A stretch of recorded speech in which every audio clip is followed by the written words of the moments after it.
Hello viewers, இனி நம்ம பார்க்க போறது ஒன் பீஸ் எபிசோட் 922 பார்ட் 2.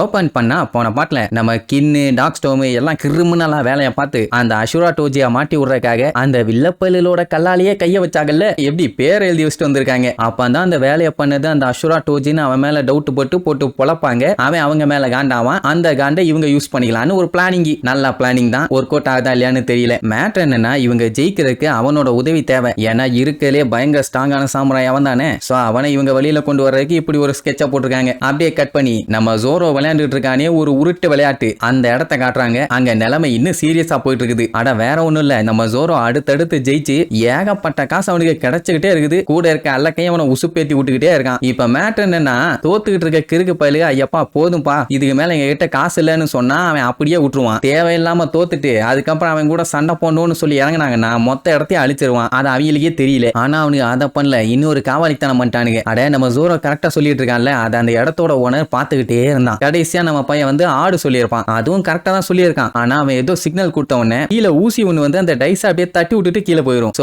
ஆடா இருந்தது ஈவனா மாறிடுச்சு. ஓபன் பண்ணி பார்த்த உடனே நம்ம பல்லுக்கு ஷாக்கு. ஏன்னா அவன் கரெக்டா தான் கெஸ் பண்ணா எப்படி மாறிச்சுன்னு. அவ்வளவு நேரம் கூட ஒரு அண்டாவாய் அவனை புகழ்ந்து தள்ளிட்டு இருந்தால, இப்ப பாத்தீங்கன்னா எப்பா உனக்கு லக்கு முடிஞ்சிருச்சு போல, பேசாம இங்க இருந்து ஓடிரு, இல்லன்னா தோத்துருவேன்ட்டு ஓவரா வாய் பேசுவான். இவ்வளவு நேரம் நம்ம ஜோரோ ஜாலியா சிரிச்சுட்டு இருந்தான். இப்ப அந்த கேம்பிளிங்க விளையாடுறவனுங்க நம்ம ஜோரோவை பார்த்து வில்லத்தனமா சிரிச்சுட்டு, என்னக்கன்னா விளையாடுறியா இல்ல ஓடிறியான்னு கேட்டவொன்னு நான் தாராளமா விளையாடுறேன், இந்த டைமும் ஈவன் தான்ப்பா. அப்ப மறுபடியும் ஒரு ஊசி வந்து குத்தி அந்த டைஸை திருப்பி விட்டுரும். இது எப்படி நடக்கும்னா, அங்க ஓனர் வந்து அந்த பைப்பு சிகரெட்டை ஊதிட்டு கீழே தட்டுவான். அதாவது ஆஷை தட்டுற மாதிரி தட்டுவான். அப்படி தட்டும் போது இங்க வேலை நடக்கும். இப்படி மறுபடியும் நம்ம பையன் ஈவன் சொல்லி அது ஆடா இருக்கும். அவ்வளவுதான், எல்லாம் அவனை கலாய்க்க ஆரம்பிச்சிருவாங்க. என்ன தம்பி லக்கு எல்லாத்துக்கூடயும் ரொம்ப நேரத்துக்கு இருக்காது, அதான் ஓடிடுச்சு பாத்தியான்னு. உடனே நம்ம பையன் கடுப்பாயி அப்படியே அவன் பவரை யூஸ் பண்ணி அந்த இடத்த ஒரு அடி அடிப்பான். எல்லாம் மிரண்டுருவானுங்க. அந்த இடத்துக்கு கீழே ஒருத்தன் ஊசியை வச்சு உட்கார்ந்துகிட்டு இருக்கான். அவங்க முதலாளி சிக்னல் தரக்காண்டி பைப்பை வச்சு தட்டுவான். அந்த டைம் இவன் கீழே இருந்துகிட்டு ஊசியை வச்சு அப்படி குத்தி நவுத்தி விடுறது. ஒய்யால என்ன பிளானிங்.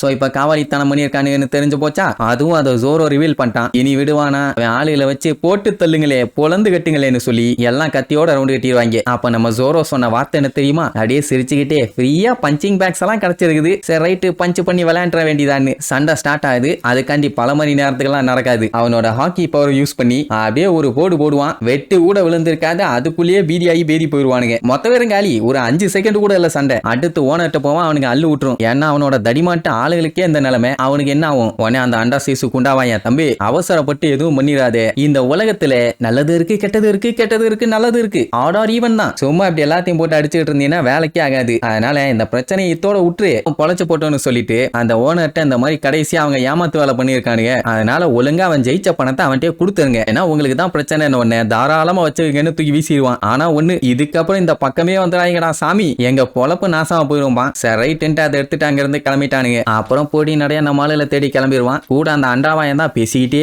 வருவான். அது ஜோரோக்கு கடுப்பா இருக்கும். ஏன்னா நம்ம பையன் தான் வாயையே திறக்க மாட்டானே. அப்ப அந்த அண்டாவாயன் அவன் பேர் என்ன, யார் யாரெல்லாம் அவனை எப்படி எப்படி கூப்பிடுவாங்க அப்படின்னு பேசிக்கிட்டே வருவான். இந்த அண்டாவாயனை ஷிமட்சுகி யாசுன்னு கூப்பிடுவாங்க, இல்லைன்னா டொனையாசுன்னு கூப்பிடுவாங்க, இல்லைன்னா சைக்கோ பிடிச்ச யாசுன்னு கூட கூப்பிடுவாங்க. இப்படி வாய் வலிக்க வாய் கிளியா அவன் பாட்டுக்கு பேசிக்கிட்டே தான் வருவான். ஜோரோ கிட்ட ரெஸ்பான்ஸே இல்ல. அவன் சும்மா இல்லாம அவன் காதல மாட்டிருக்கானே ஸ்டட், அதை பத்தி எல்லாம் பேசிட்டு வருவான். சரி இவன் எதுக்கு கூட வரானா, அவனோட சேஃப்டிக்கு. ஏன்னா நம்ம பையன் அளவுக்கு ஸ்ட்ராங்கான ஆளை இது வரைக்கும் அவன் பார்த்ததே இல்லையாமா. அதனால உன் கூட இருந்தாதான் எனக்கு சேஃப். நான் இனிமேட்டு உன் கூட இருக்கலாம்னு முடிவு பண்ணிட்டேன். ஓகே தானே. இந்த மாதிரி பெரிய பெரிய ஆளுகளோட போய் சேர்ந்துகிட்டா மத்தவங்க யாருமே வம்புக்குன்னு வரமாட்டாங்க. இப்ப உதாரணத்துக்கு ஃபிளவர் கேபிட்டல் சிட்டில யோஷிரோ ஃபேமிலி அப்படின்னு ஒண்ணு இருக்குது. இதுக்கு கீழே யாக்குசான்னு ஒரு கேங்கும் இருக்குது. எல்லாம் பயங்கர கொடூரமான ஆளுங்க. அப்படி எப்படின்னு அவனுங்களை மட்டும் சொல்லிட்டு தொணன்னு பேசிட்டே வருவான். அப்போ தூரத்துல இந்த ஃபிளவர் கேபிட்டல் தெரியுமா, அதை பார்த்துட்டு இதை எங்கேயோ பார்த்த மாதிரியே தோணுதேமா. யாரு, நம்ம ஜோரோ. அங்க இருந்து தான் பையன் எஸ்கேப் ஆகி வந்தாங்கிறதையே மறந்துட்டான் போல. இருக்கவன் தான் சொல்லுவான், இந்த மாதிரி அது ஃபிளவர் கேபிட்டல், அதுக்கு முன்னாடி ஒக்கப்போரேன்னு ஒரு ஊர் இருக்குது, அதுதான் முன்னாடி,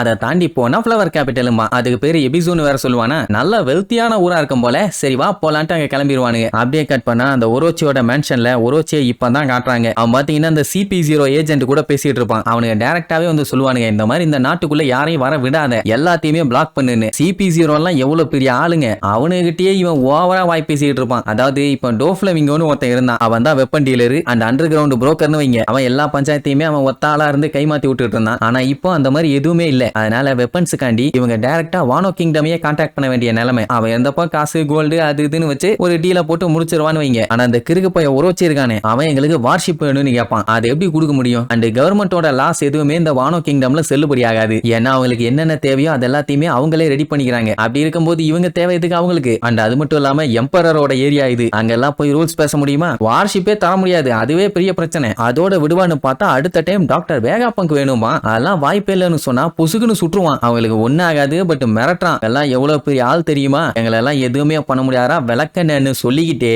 அப்படியே டிராகனா மாறுவான். எக்கச்சக்க தலை இருக்கும் அப்படின்னு இவன் தான் இதுக்கு முன்னாடி டிராகனா வந்து பேசிட்டு இருந்தது. அவனோட கான்பிடென்ட் கவர்மெண்ட் ஆளுகள்லாம் மொத்தமா வந்தா கூட இவங்கள எதுவுமே பண்ண முடியாதுன்னு தான். ஏன்னா இவங்களுக்கு பின்னாடி இருக்கிறது கைட வாச்சே. அந்த ஒரு தைரியத்துல வாய்கிலேயே ஓவரா பேசிட்டு இருக்கான். நாளைக்கு அவன் நெஞ்ச அடைச்சிட்டு விழுந்துட்டான்னு வைங்க, அதுக்கப்புறம் இவனுக்கு செருப்படியே டிசைனா கொடுப்பானுங்க. அது தெரியாம இருக்கான். சரி, இப்போ மேன்ஷனுக்கு சில பல ஆட்களை இன்வைட் பண்ணியிருந்தாங்கல்ல, அதுல நம்ம ரோபினும் போயிட்டு இருக்கான். இவங்க ரெண்டு பேரும் எதையோ ஒன்னு ஆர்வம் பார்த்துக்கிட்டு இருக்காங்க. என்னத்தான் பார்த்துக்கிட்டு இருக்காங்கன்னு தெரியல. வெப்பன் டீலிங் நடக்கிற இடம்னு நினைக்கிறேன். அந்த அழகு கழகுன்னு சொல்லிட்டு ஓரா பில்டப் பண்ணாங்கல்ல, அவளும் ஒரு வழியா மேன்ஷனுக்கு வந்து சேர்ந்துட்டான். அண்ணனடா அள்ளுது. அப்படியே கட் பண்ணா நம்ம ஒமனசுக்கே இருக்கான்ல, அவன் பயங்கரமா பிராக்டிஸ் பண்ணிட்டு இருப்பான். அவன் பாத்தீங்கன்னா இப்போ ஒட்டமா கூட தான் இருக்கான். உனக்கு ஒரு தங்கச்சி இருக்கல்லன்னு சொல்லி கேட்பான். யாருக்கு? மொமனசுக்கேக்கு ஒரு சிஸ்டர் இருக்கா. ஃபியூச்சருக்கு அனுப்பும் போது அவங்க அம்மா அவங்க 5 பேர்த்த அனுப்புனாங்களே தவிர இவனோட தங்கச்சியை அனுப்பவே இல்லை. சோ அதனாலேயே அவனுக்கு நம்பிக்கை இருக்குது அவனோட தங்கச்சி ஹியூரி இங்கதான் எங்கேயோ உயிரோட இருக்கான்னு. ஆனா எங்க இருக்கான்னு தெரியல. யாரு என்னன்னு உங்களுக்கு தெரிஞ்சுன்னு வச்சுக்கீங்க, ஷாக் ஆயிருவீங்க. ஷாக்கு நானே கேட்டு ஷாக் ஆயிட்டான்னா பாருங்களேன். இப்போ போய் இவன் தேடி கண்டுபிடிச்சு அவளை மீட் பண்ணி பேசலாம். ஆனா ஒரோச்சிக்கு அவ உயிரோட இருக்கான்னு தெரிஞ்சா டெஃபினட்டா வந்து கொன்றுவான். அதனால அவனை போட்டு தள்ளிட்டு அதுக்கப்புறம் என்னோட சிஸ்டரை போய் பார்க்க போறேன்னு ஒரு வெறித்தனமான சபதம். இந்த வயசுல பண்ணி பைய எவ்வளவு தெளிவா பேசுறா பாருங்க. சரி, இதுக்கப்புறம் நம்ம பையலுக்கு என்னென்னலாம் கலவரம் பண்றாங்கன்னு அடுத்தடுத்த எபிசோட்ல பார்க்கலாம். டாடா.